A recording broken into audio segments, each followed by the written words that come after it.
bonjour et bienvenue.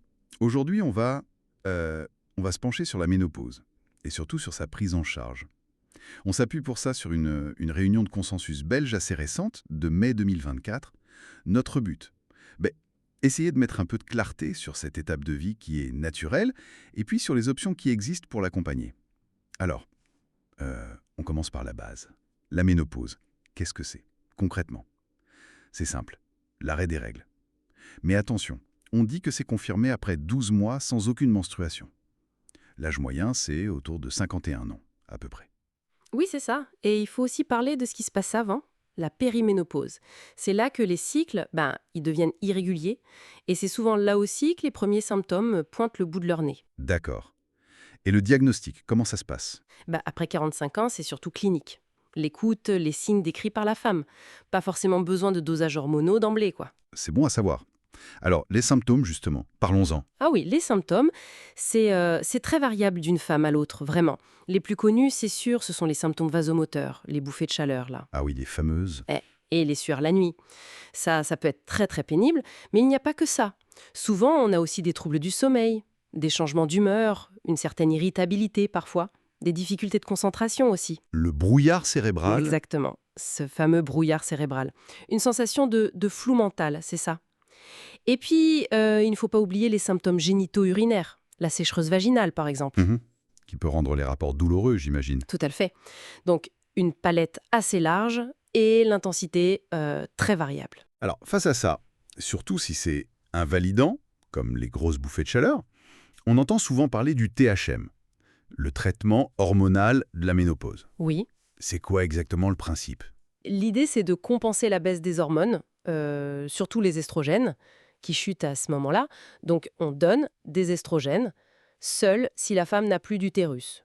Ou alors, combiné avec un progestatif, ça c'est pour protéger l'utérus. D'accord. Et le consensus belge, il dit quoi sur la façon de les prendre? Alors, il y a une préférence assez nette pour les voies transdermiques, C'est-à-dire? les patchs ou les gels qu'on applique sur la peau, plutôt que les comprimés qu'on avale. Ah oui. Et pourquoi? Principalement parce que ça semble moins augmenter le risque de thrombose veineuse, les caillots de sang, quoi. D'accord. C'est un point important. Et ça nous amène à la grande question, la balance bénéfice-risque de ce THM. Exactement, c'est toujours ça, le cœur de la discussion. Alors, côté bénéfice, c'est clair. Ça soulage très efficacement les bouffées de chaleur et les sueurs nocturnes, ça c'est prouvé, et ça protège aussi contre la perte osseuse, donc contre l'ostéoporose. C'est un bénéfice important aussi. Oui, non négligeable. Et il y a même des études qui suggèrent un possible effet protecteur pour le cœur si on commence le traitement assez tôt, après la ménopause. Hmm. Et les risques alors? Il faut en parler aussi. Bien sûr. Alors, il y a une légère augmentation du risque de cancer du sein. C'est surtout vrai pour les THM combinés, estrogènes et progestatifs, et si on les prend longtemps. Légère augmentation. D'accord. Oui.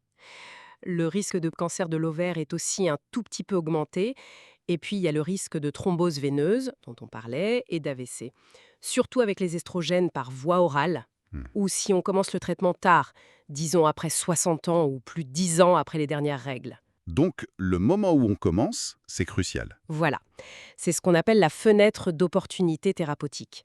En gros, avant 60 ans et dans les 10 ans qui suivent la ménopause, pour une femme qui n'a pas de contre-indication spécifique, genre antécédent de certains cancers ou de thrombose, eh bien souvent, les bénéfices du THM l'emportent sur les risques. Pour soulager les symptômes et prévenir l'ostéoporose, par exemple. C'est ça. Mais, et c'est très important, ça doit toujours être une décision au cas par cas. Discuter avec son médecin. Très clair. Mais alors, imaginons une femme a des contre-indications où elle ne veut tout simplement pas d'hormones. Quelles options? Heureusement, il y a des alternatives. D'abord, la base de la base, le style de vie. L'hygiène de vie. Exactement. Bien manger, bouger régulièrement, gérer son poids et arrêter de fumer, évidemment. Ça, c'est fondamental. D'accord. Et pour cibler les symptômes, les bouffées de chaleur par exemple. Alors, pour les bouffées de chaleur, il existe des options non hormonales. Certains antidépresseurs, à faible dose, Ah oui, lesquelles? les IISRS ou les IRSN.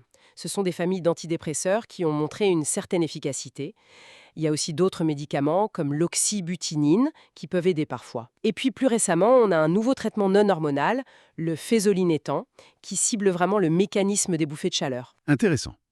Et pour la sécheresse vaginale? Là, c'est souvent plus simple. Des lubrifiants, ça aide ponctuellement. Et il y a aussi des traitements locaux avec des estrogènes à très très faible dose. C'est très efficace et considéré comme très sûr. Et les compléments alimentaires, les phytoestrogènes dont on entend parler? Ben là, l'efficacité reste assez limitée, souvent pas beaucoup plus qu'un placebo, d'après les études sérieuses.